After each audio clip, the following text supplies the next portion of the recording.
5 She 11. takes you for a fool. She don't care how she hurt you, long as she's doing what she chooses. That's wrong. That's wrong, baby. Mama. That's wrong, mama. That's wrong, That's wrong. mama. Hey. That ain't the way to do. When you work each day, What? stay at home I'm at telling you. night. She find a fault with everything, ain't nothing ever right. That's wrong.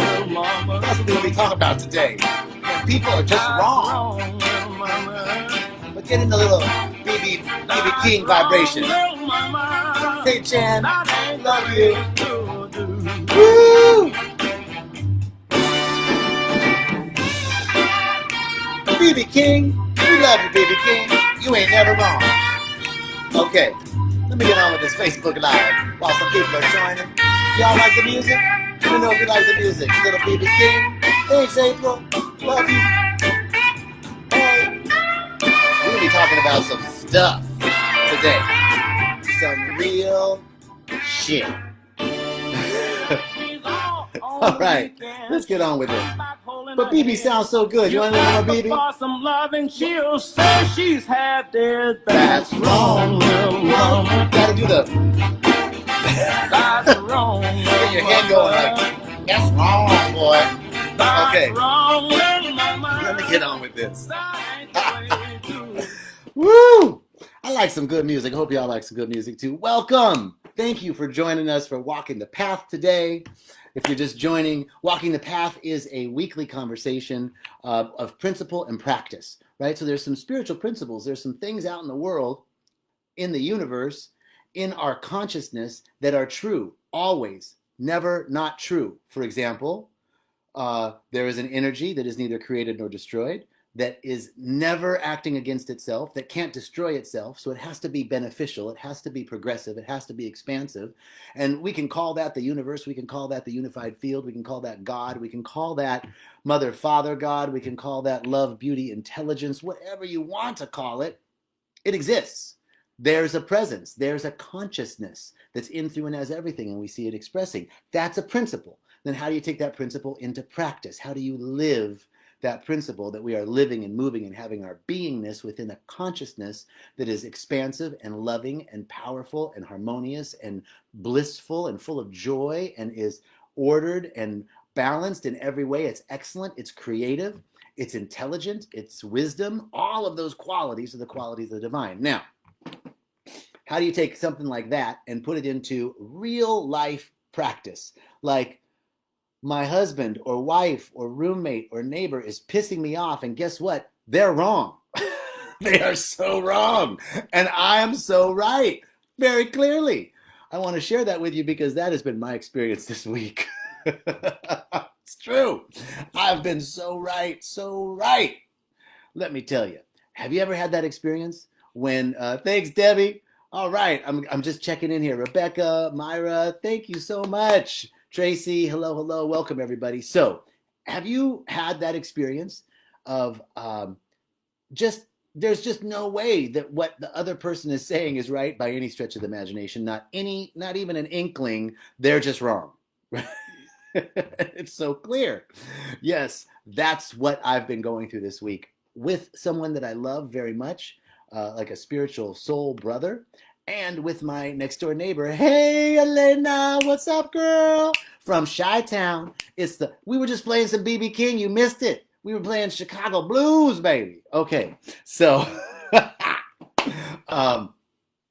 so recently, let me just tell you about how right I was. You're gonna like this story. I have a neighbor. I've lived in this place for 10 years. Beautiful, on the water in Marina del Rey, really beautiful. And it's been very peaceful here. But since this lady moved in, she's like upstairs and one over. I have a really private patio. You can't see anybody. Nobody can see in. But you can hear this woman. I hear her all the time. It's a great view. The patio has a great view of like the Santa Monica Bay. So she lives on her patio. And she talks and she has this voice like, yes. And I don't know where where this accent comes from, but Meg, hey. So, my neighbor's up on, and she's like holding court out there, and it's not like it's riveting conversation here. It is like the most asinine conversation, drunk. I don't know what kind of narcotics she's on, but it's like, yes, ow, no, and she cackles. And then she's feeding the chipmunks and the squirrels, right? We live in this sort of urban jungle. She's feeding the squirrels, and the squirrels are now like propagating. It's like a whole village of squirrels in right outside my door, and they're getting aggressive because she's feeding them peanuts. I didn't know she was feeding them peanuts because I'd walk out onto my patio. I have all these beautiful plants. And man, there's like holes everywhere. Like the squirrels are digging. It's like your dog came in and was like, right? Squirrels are everywhere. There's dirt everywhere. And there's these weird plants growing in my plants. And they're peanuts. They're peanuts. So, and I figured out that she was feeding the squirrels because I overheard one day, oh my God. They're so cute. Come here and look at him. Oh, so I say to her, could you please quit feeding the squirrels because they're destroying my plants and I've never had any problems with them. And please, you're not supposed to feed them. They get aggressive. And anyway, so here's the story. So there's that going on. And every time I hear this woman's voice, it's like nails on a chalkboard. I just like, and I'm having such a hard time being loving in any way towards her. She's just completely wrong. Everything she says is stupid. All of her friends are stupid. I mean, I know about everything about her life. I know her boyfriend's penis size. I know the size of her engagement ring. I know what she did last Saturday night, driving through town while she was sleepy. I mean, just everything. Her life's an open book, and I wish she'd close it because I have no interest in knowing about her life, right? So there's a situation where I'm completely right. She's interfering. She's wrong. I'm right. She's wrong, right? What do you do in situations like that? I have another, my soul brother, like spiritual brother. I love him. He's been so beneficial in my life. We're just having stupid arguments about stupid stuff. But I'm right. I'm right. He's wrong. I'm right about the way he needs to put stuff away in the kitchen. I'm right about the common area of the house. And, all of those things, I'm right. So what do we do? What do we do when we have a hard time finding any love for what's going on in our lives for the people? Because if the principle is there's one source, one power, one life, it's everybody's life. The same energy that's in the rock and the sea and the bird and the bee, in my neighbor and in my soul brother and in anybody that I have an issue with, same energy. That's what namaste is, right? Like the God in me sees and acknowledges the divine in you, right? That's the whole point, is that if we could walk around seeing that we're all just, as Ram Dass says, God in drag, baby. We're God in drag, right? These are the clothes of the divine right now. The emperor has some new clothes, baby, and it looks like me and it looks like you. But when we can't see it, when that person is definitely wrong, when my spouse, husband, or wife is so wrong, let me tell you, and that neighbor, wrong, and the Republicans or the Democrats, wrong. They're wrong. Even so, anybody who believes in vaccine, anti-vaxxer, vaxxer, masker, anti-vaxxer, earther, flat earther, birther, non-birther, wrong, right? And what we tend to do is, that's so wrong. I can't even go there. Like, it's ridiculous to even, like, the earth is flat. I'm not even going to talk to you, right? But how do we see the divine in those people? And I'm sharing this with you because I don't know. Because I've had a real challenge with this week. And I'm, walking this path. I'm putting myself on, for work on a Facebook Live to talk about principle and practice. And I'm having trouble. Someone said, why don't you do some of the things that you suggested? I was like, fuck you. Don't tell me to follow my own advice. Take my advice. I'm not using it, right?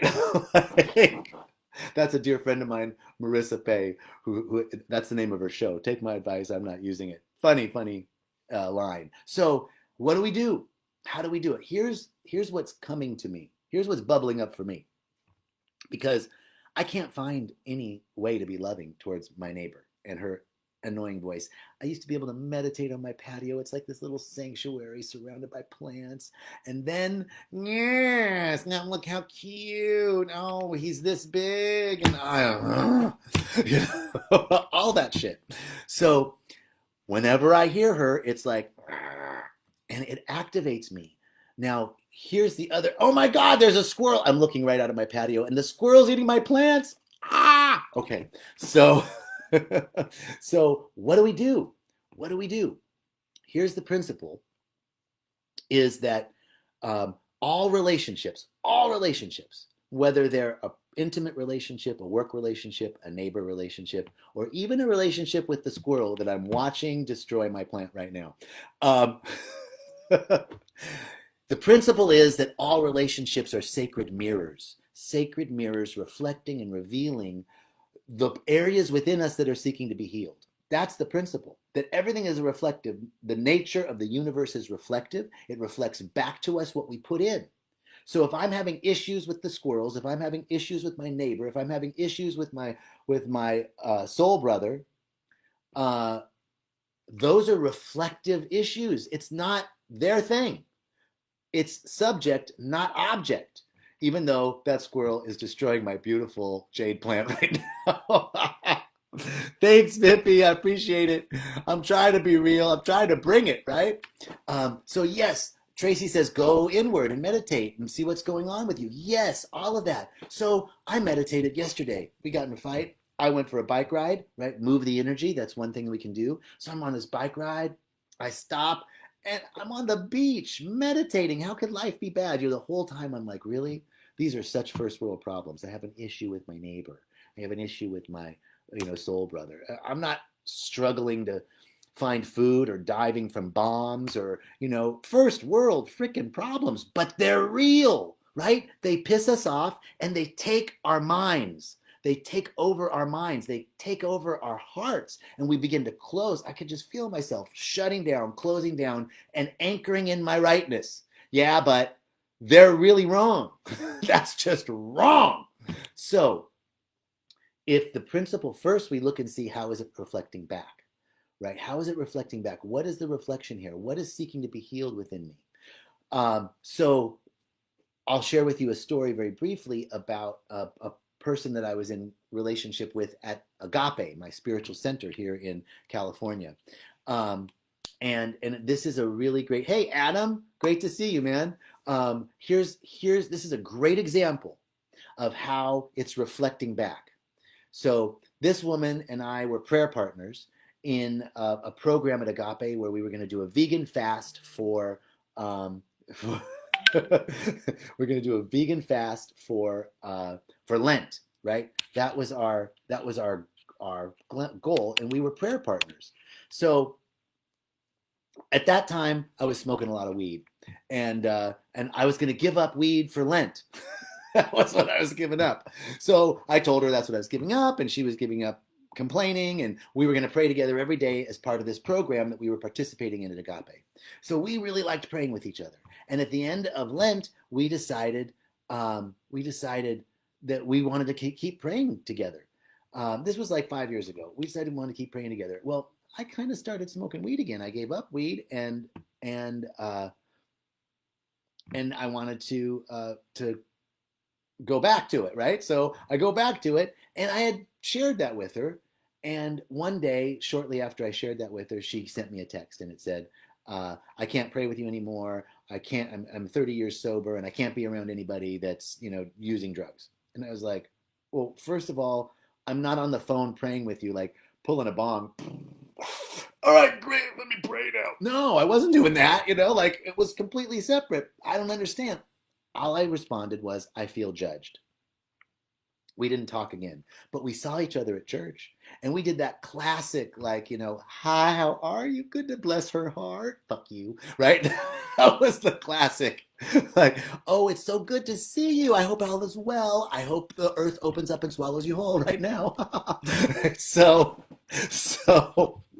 that went on for a year, right? We were in choir together. We'd see each other at service on Sundays and Wednesdays, and then we had rehearsal, and it was that nice to see you, this church lady kind of shit, right? So we, the next year, it comes time for the vegan fast, and Tracy's asking, what's a vegan fast? Well, this is a fast where you decide to go vegan for this period of time, either raw vegan or cooked vegan, and you commit to a vegan, giving up animal products for this period of time as part of your spiritual practice, and then engaging in deeper meditation and prayer and fellowship and community, as well as study and reading, all designed to up-level your spiritual practice. That's what the vegan fast was at Agape. Okay, back to the story. Year later, fast forward, it's time for the vegan fast, lentil fast again, and we go in. Now, the previous year, the way that our prayer partners were picked was who we were sitting next to.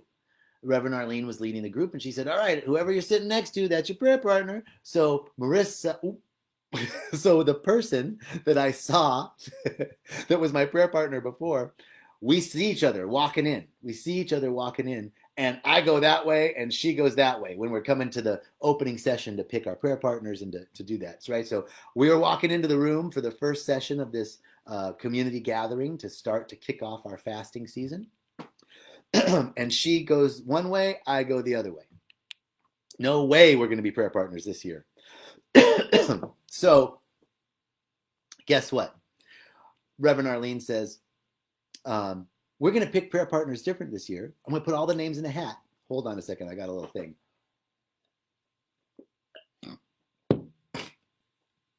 Sorry. She goes, we're going to pick prayer partners, and a different way this year. We're going to put all the names in a hat and pick the prayer partner. So guess who randomly was selected as my prayer partner? Same person. Right, so now within the next 24 hours, we're supposed to connect and start our affirmative prayer practice. And I'm thinking, I can't pray with this woman. I got all this animosity towards her. I feel judged by her all year long. I've been like two-faced, and she's been two-faced, and how are we going to pray together? And then those words came back to me, that all relationships are sacred mirrors reflecting and revealing the areas within ourselves that are seeking to be healed. Well, what I saw was that I had a lot of judgment myself about my use of marijuana, and that she was simply reflecting back to me my own judgment. It had nothing to do with her. I said, I feel judged. Well, yeah, because I'm judging myself about it. And when she said something to me, it just reflected back the very thing that I was putting out. So I called her, and she said, well, I guess we have something to clean up. And I said, actually, no, I just have something to thank you for. What? Thank me? Yeah, thank you. Because you helped me see my own judgment around this, and I want to thank you. That opened up everything. It took a year for me to see that, but that's an example of how the universe is reflective, and that all relationships are reflecting and revealing the areas within ourselves that are seeking to be healed. Now, that is the principle. How do we walk it? So the first step in that is just being with it. First step. Don't try to change everything or anything. Don't try to have a conversation. The first step is feeling what you're feeling, right? With this situation with my neighbor, I got to feel all the aggravation and all the judgment and just allow myself to be with it. Because the other principle is that life is perfectly unfolding in divine perfection. Every bit of it. Every bit of it is designed. Every bit of it is our curriculum.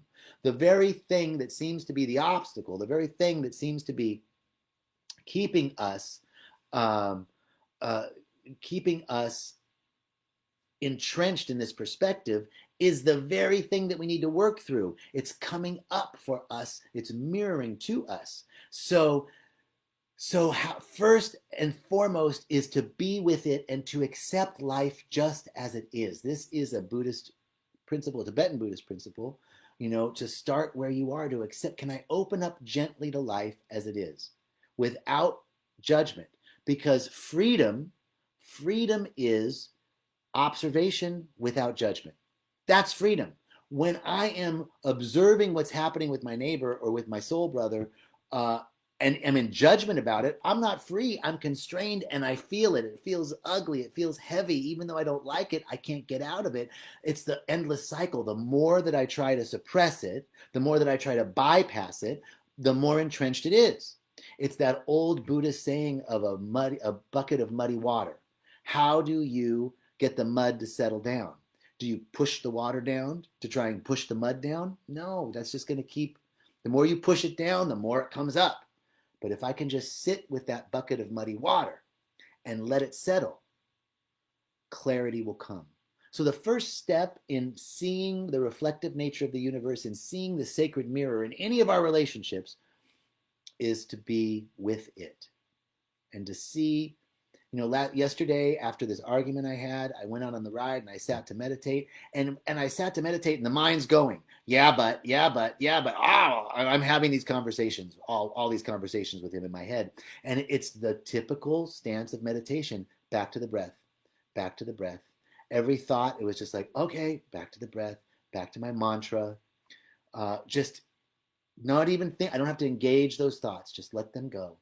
And in that instant, we begin to find some peace, because freedom is observation without judgment. So the first thing is to be with it. I'm just observing what's going on. And now I have some self-awareness around it. And the next piece is to begin to explore what is seeking to emerge through this. If the principle is that life is good, the principle we talked about in the beginning, that life, this energy that's neither created nor destroyed, can't be created, can't be destroyed, then it can't go back on itself, it can't contradict itself, it's always progressive, it's always expansive. If that's the nature of life, and you look everywhere in nature and you see life producing more, plants grow from a seed into a tree, right? That's a progressive and expansive expression of life. And if it's happening in nature, guess what? You and I are nature. So we must look for what is the greater expression of life? What is the expansive? How is life looking to expand? How is life looking to grow through this experience? That's the next question that we have to look at. So first, I'm being with it, I'm settling in it.